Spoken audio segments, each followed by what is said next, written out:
जय महादेव मेरे सभी प्यारे साथियों को। दोस्तों, आज हम आपके सामने अपने जीवन के कुछ ऐसे चमत्कार जो महादेव की कृपा से हमारे जीवन में हुए हैं, उनको आपके साथ शेयर करेंगे, जिससे आपकी जो आस्था है महादेव के प्रति वो और मजबूत हो जाएगी और बढ़ जाएगी। दोस्तों, हम बचपन से महादेव भक्त हैं। हमने अपना जीवन महादेव की पूजा में आज तक बिताया है। समय-समय पर जब भी हमें परेशानी पड़ी है, हम कहीं फँसे हैं, तो भोलेनाथ ने ही हमें वहाँ से निकाला है और हम आज भोलेनाथ की कृपा से अपने जीवन के जो रास्ते में चल रहे हैं, बड़ी अच्छी ही तरीके से चल रहे हैं और भोलेनाथ ने हमारा हज़ारों बार साथ दिया है। आज तक हमें महादेव ने कभी भी अनाथ या अकेला नहीं छोड़ा है। जब भी हमें ज़रूरत पड़ी है, वो हमेशा हमारी सहायता के लिए तत्पर रहे हैं। तो आज हम अपने जीवन का एक ऐसा चमत्कार आपके साथ शेयर करेंगे, जो आपके विश्वास को बहुत ज़्यादा बढ़ा देगा। एक बार बात है दोस्तों, कुछ कर्जा हो गया था हमारे किस परिस्थिति के कारण। एक कंपनी थी ऑनलाइन, आपने सुना भी होगा, जीवी फुटबॉल। तो हमको पैसे की बहुत ज़्यादा नीड थी, तो हमारे एक रिश्तेदार ने किसी के कहने पर उस कंपनी में पैसे लगाए थे। 50,000 रुपए लगाने पे उसमें 14-1500 रुपए रोज़ बढ़ जाते थे। मतलब कुल मिला के फाइनल कहूँ तो 25 दिन में पैसे डबल हो जाते थे। तो हमारे रिश्तेदार ने भी उसमें पैसे लगाए, तो उन्होंने हमें भी बताया कि आप एक काम कीजिए, कुछ पैसे जीवी फुटबॉल में लगा दीजिए और आपके पैसे डूबेंगे नहीं और 25 दिन में डबल हो जाएँगे, वो आपके काम आ जाएँगे, आपको पैसे की बहुत ज़रूरत भी है। तो दोस्तों, हमने किसी से पैसे उधार लेकर 50,000 रुपए जीवी फुटबॉल में उसके कहने से लगा दिए। अब होता क्या है कि जिस दिन हमने पैसे जीवी फुटबॉल में लगाए, उस दिन हमारे 50,000 के 54,000 रुपए उसी दिन हो गए। 54 किस लिए, 4,000 रुपए का हमें बोनस मिला था 50,000 रुपए पे। जब हम उससे पैसे निकालते थे, 12% का टैक्स कटता था, तो हमारे उस दिन 54,000 रुपए हो गए।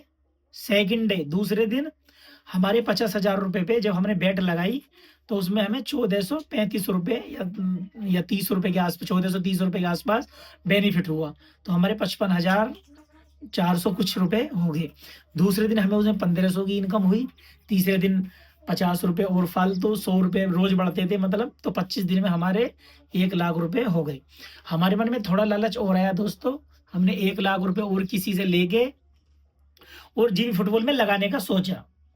उसी दिन हम केदारनाथ धाम गए हुए थे। मैं था और मेरी मिसेज़ साथ थी।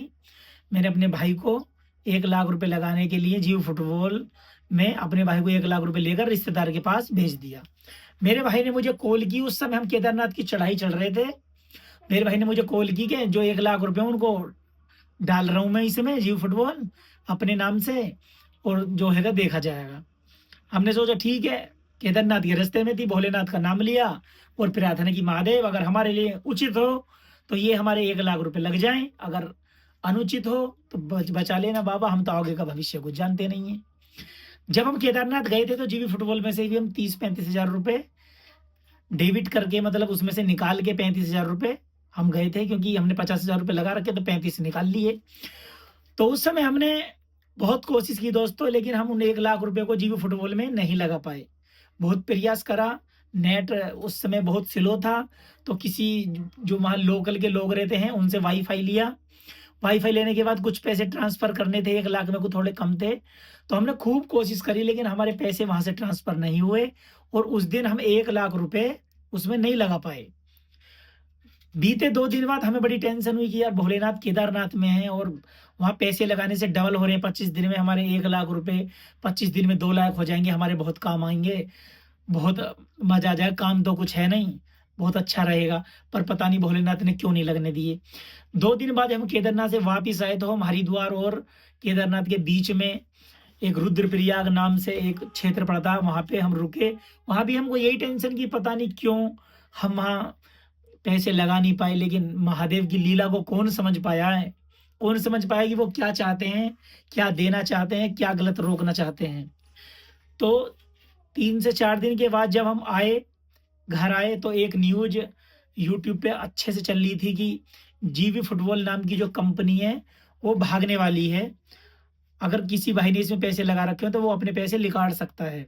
कुछ लोगों ने इस न्यूज़ को फेक भी समझा, लेकिन महादेव की कृपा देखो, हमें एक स्वप्न दिखा, उस स्वप्न में हमको यही था कि हमारे पैसे डूब रहे हैं, बस इतना दिखा कि हमारे पैसे डूब रहे हैं। हमने सोचा यार ऐसी न्यूज़ चल रही है यूट्यूब पे, हो सकता है कि हमारा वहम हो। लेकिन फिर मेरी मिसेज बोली कि आप एक काम कीजिए, आपको ऐसे सपना है पैसे डूब रहे हैं, तो आप पैसे को निकाल लें।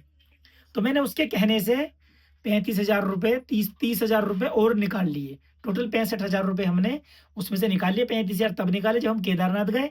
30,000 रुपये केदारनाथ से वापस आने के बाद अपनी मिसेज के कहने पे मैंने निकाल लिए। 1 लाख रुपये जो हम लगाने का बार-बार प्रयास कर रहे थे, वो हमने बंद कर दिया, क्योंकि अब न्यूज़ ही ऐसी चल रही है कि जीव फुटबॉल भागने वाली है। तो हमने टोटल 65,000 रुपये उसमें से निकाल लिए। 1000 प्रयास करने के बाद भी हम 1 लाख रुपये नहीं लगा पाए। और हुआ यूँ दोस्तों कि 1 हफ्ते बाद ही वो जीवी फुटबॉल नामक कंपनी इंडिया से 5,000 करोड़ का स्कैम करके भाग गई, जिसमें पता नहीं कितने लोगों के, कितने गरीब लोगों के बेचारे पैसे फँसे थे और उसमें फँसे ही रह गए। महादेव पे अटूट विश्वास हमें उस जीव फुटबॉल के स्कैम से बचा पाया। हमें महादेव ने ही बचा लिया, वरना हमारे पैसे भी अगर उसमें वो 1 लाख रुपए लग जाते तो पता नहीं दोस्तों हमारा क्या होता। कितने बर्बाद हो जाते, हम क्या करते, उसके पैसे कैसे देते जिससे लिए थे। कमाने के लालच में हमारा और नुकसान हो जाता, और परेशान हो जाते। लेकिन कहते हैं ना, जिसका शिव में जिसका शिव से वास्ता है उसके लिए अंधेरे में भी रास्ता है। इस बात को भोलेनाथ ने प्रूव कर दिया कि मैं हमेशा तेरे साथ हूँ, तेरा कभी अहित नहीं होने देने का, कभी तेरा बुरा नहीं होने दूंगा। ऐसे स्कैम से ना दूर ही रहें दोस्तों, किसी की बातों में ना आए। ये ऑनलाइन जितने भी स्कैम चल रहे हैं, जितनी भी कंपनियां हैं, जितने भी जुए हैं, जितने भी बैट लगाने को बोलते हैं, ये सब फेक हैं, ये सब कमाने के हैं। ये सब पहले लालच देते हैं आपको थोड़ा सा कमाने के बाद, उसके बाद जब आपको लालच आ जाएगा, ये दिमाग के साथ खेलते हैं, उसके बाद आपको आपका सारा पैसा लेके भाग जाते हैं। तो ये कैसा लगा आपको भोलेनाथ का चमत्कार जो हमारे जीवन में घटित हुआ? आपको क्या लगता है अगर भोलेनाथ हमारी मदद ना करते तो हमारा क्या होता? मैं तो बार-बार भोले आप लोगों से यही कहूँगा कि अगर रिश्ता ही बनाना है तो भोलेनाथ से बनाइए, महादेव से बनाइए, क्योंकि आपके जीवन में आने वाले जो बुरे कष्ट हैं, उनसे आप लोग अवगत नहीं हैं, लेकिन भगवान तो सब जानते हैं कि आपके जीवन में कहाँ दुःख आएगा, कहाँ सुख आएगा। तो भोलेनाथ आपको पकड़कर अपनी गोद में उठाकर उन दुखों के पार ले जाएँगे, जिससे आप अपने जीवन में महादेव की कृपा का अनुभव करेंगे। अपने जो भक्ति है उसको बढ़ाएँगे और महादेव के प्रति आपका जो विश्वास है वो और ज़्यादा बढ़ेगा। आज के लिए इतना ही। कैसी लगी वीडियो कमेंट में ज़रूर बताना। जय महादेव लिखकर तो ज़रूर जाना दोस्तों। जय महादेव।